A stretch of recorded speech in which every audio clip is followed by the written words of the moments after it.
సాయి కృష్ణ హత్య కేసులో మరొకరిని పోలీసులు అరెస్ట్ చేశారు. ఇప్పటికే కృష్ణలంక సీఐగా ఉన్న నాగరాజును అరెస్ట్ చేసి జైలుకు పంపితే ఆయనకు ముగ్గురు సహకరించారు అని ఇద్దరు కానిస్టేబుల్లు మరో ప్రైవేట్ వ్యక్తి సురేష్ అనే ప్రైవేట్ వ్యక్తి సహకరించారు అని 2 రోజుల నుంచి తెలుగుదేశం పార్టీ పత్రికల్లోని వార్తలు వస్తూ ఉన్నాయి.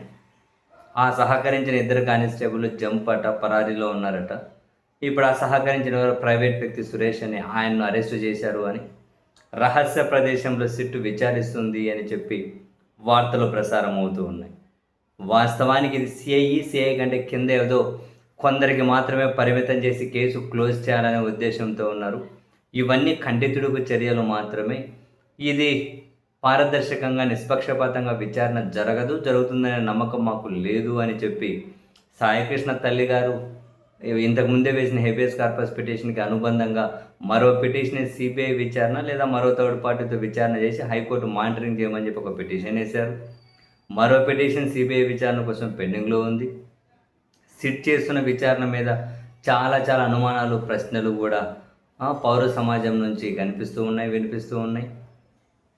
సిఐని దాటి పైన వాళ్ళ ప్రమేయం లేకుండానే ఇంత ఎలా నడుస్తుంది అన్న ప్రశ్నలకు పోలీసుల వైపు నుంచి సమాధానం లేదు. నిజం చెప్పాలంటే అఫీషియల్గా ఇప్పటి వరకు ఇంత తతంగం నడుస్తున్న పోలీసులు ఒక మీడియా సమావేశం పెట్టింది లేదు, హోంమంత్రి గారు ఒక మీడియా సమావేశం పెట్టింది లేదు, డీజీపీ గారు ఒక మీడియా సమావేశం, ఎవరు కూడా ఒక మీడియా సమావేశాన్ని కూడా నిర్వహించలేదు.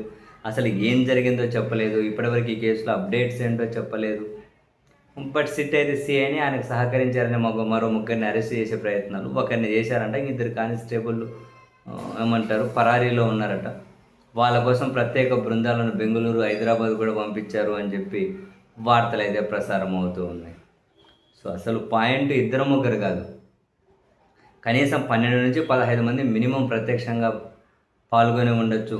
పరోక్షంగా మరికొందరు సహకరించారు. అసలు ఇది ఎంతమందికి ముందే తెలుసు, ఎంతమంది దాచిపెట్టారు, ప్రత్యక్షంగా పరోక్షంగా ఎంతమంది దీనికి సహకరించారు, ఇది చాలా పెద్ద క్వశ్చన్. అసలు దీని మోటో ఏంటి?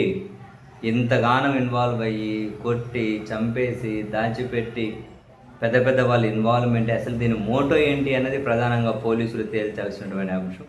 మోటో ఏంటో తేలితే ప్రత్యక్షంగా పరోక్షంగా ఎవరి ప్రమేయం ఉంది అన్న విషయాలు కూడా అది ఆటోమేటిక్గా బయటకు వచ్చేస్తాయి.